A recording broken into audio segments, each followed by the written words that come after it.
Waktu SD kelas 1 Calistung itu mengeja dulu saya dikasih I, Abu, Ya, Adi. ya, Ini Budi, ini ya, kakak Budi. ya. Sekarang kan LKS tuh dikasih. Aduh miris sekali. Ya, Pola-pola lama itu kan sudah terbukti mumpuni ya. ya. Sudah membumi sekarang. Nah, dengan pola yang sekarang, ada nggak pengaruhnya itu? Sekarang anak SMP masih mengeja kan? Ya, Ada temuan seperti itu kan? ya. Kuku TV, kabar dari desa. Saya bersama mantan kepala sekolah berprestasi.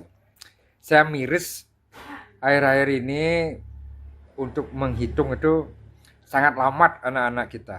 Ya, Berbeda dengan zaman dulu, tuh Haji. ya, betul. Zaman tiang kan bawa ketean namanya. Ketean itu dari bambu 100. Misalnya guru mengajarkan perkalian kelipatan 5. Jadi sangat mudah 3 kali 5 15, 2 kali 5 10, 4 kali 5 20. Nah, sekarang anak-anak sekarang 3 kali 2 aja belum paham. Tetapi kelas 2 kan sudah hitung kuadrat segala macam itu kok memprihatinkan sekali.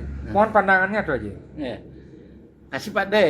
Jadi yang lama sudah menyuarakan di grup-grup tertentu bahwa kita harus kembali ke basic lama di dalam pola model pendekatan pembelajaran. Jadi di sekolah rendah ya, kelas 1, 2, 3 harus kembali kepada pola Calistung, membaca, menulis, berhitung. Itu pada tingkat dasar. Ya, berhitung misalnya jangan berhitung yang sudah ada kuadratnya, tapi berhitung dasar. Ya. Jadi 3 tambah 1, 3 tambah 2, jangan 3 pangkat 2. 3 tambah 2 sudah tidak tahu apalagi pangkat, kan 9 itu 3 pangkat 2. Nah kemudian dulu kita disuruh ya, membuat konsep sendiri. Kalau saya dulu ingatnya konsep dikunci di perkalian 5 atau 10. 15 kali 12, 15 kali 10 dulu 150 tambah 30, 180. Clear dah itu dan perlu menyemak pakai kalkulator. Di perkalian 5 2 10, 7 kali 8 misalnya. 5 kali 8 40 tambah 16. 56. Nah, coba kembali ke situ ya. Jadi konsep-konsep dasar.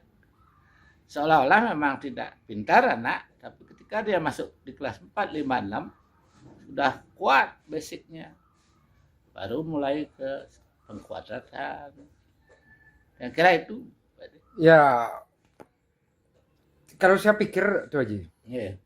pendidikan pola lama itu tuh Haji jauh lebih masuk ke dalam ingatan ya. Ya. Contoh misalnya, yang kelas 1 SD itu kan saya tamat SD itu tahun 92. 92. Tamat SD itu tahun 92. Jadi 92 dikurangi 6 kan saya berarti 1986 ya berarti saya masuk 86. ya 8. Waktu SD kelas 1 itu saya Calistung itu mengeja dulu saya dikasih I, Abu, Adi. Ya. Ini Budi, ini kakak Budi. Ya. Sekarang kan LKS tuh dikasih. Aduh miris sekali. Ya. Pola-pola lama itu kan sudah terbukti mumpuni ya. Ya.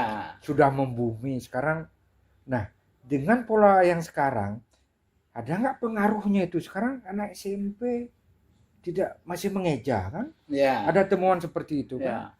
SMA juga masih ada mengeja. Ya. Kenapa enggak seperti itu Haji bilang tadi, pendidikan dasar itu kelas 1 2 3 itu kembalikan ke pola lama. Pola lama. Mengeja. Nah, gimana tuh Haji? Karena gini, guru, orang tua, termasuk pengambil kebijakan bidang pendidikan merasa takut ketika di kelas 2 anak-anak belum fasih membaca di kelas 1 sehingga di TK sekarang sudah dituntut bisa membaca. Itu kan paksaan. Ya, paksaan ketika nanti dia jenuh ya akan blank kembali otaknya. Oleh sebab itu beri dulu mengeja itu ya. Aba, idi gitu. Badi, ya, budi kan gitu. Kemudian mengenali huruf, cara penulisannya. Jadi A kecil seperti apa, A besar seperti apa. tulis jalan seperti apa. Itu di drill itu yang bilang tadi calistung ya. Membaca, menulis, berhitung. Coba yakinkan bahwa ketika basic mereka kuat, ya basic sudah kuat. Kalau rumah itu pondasi sudah kuat, bangun berikutnya pasti akan bagus gitu. Yakin dia. Tidak ada seperti berita-berita itu SMA masih mengeja kan gitu. Ya, dan banyak kebijakan yang belum. Ini kan sumbernya belajar tuntas itu. Ya, jadi belajar tuntas itu ditafsirkan anak harus naik. Jadi sekarang kan semua harus naik. Kan? Sebenarnya tidak begitu konsep belajar tuntas. Banyak itu teorinya. Belajar tuntas ketika dia tidak tuntas di sub bidang tertentu, itu boleh dia dikasih catatan, diajari pada tingkat yang lebih tinggi. Gitu. Nah karena memang sekarang tuntutannya macam-macam, akhirnya anak-anak yang remedi coret gitu sedikitnya dianggap tuntas. Nah itulah dampak-dampaknya. Jadi memang harus banyak pemikiran Pak D tentang pendidikan sekarang ini. Ya. Yang sudah lama juga apa namanya itu? Kabang gitu. Ya. Jadi susah jadinya memang. Iya. Kalau zaman Tian ke masuk SD tahun 86, tamat 92 itu, angkatan Tian tuh ya dulu dan naik. 3 orang tidak naik. Sudah biasa. Ya. Pasti kita dapat lawar gitu. Ya, dapat lawar. Kan nilainya merah itu. Nah, dapat lawar. Itu gitu. lagi dengan huruf merah itu katanya mengkerdilkan, menekan anak, juara tidak ada. Yang model itu mestinya coba ya ubah lagi konsepnya ya.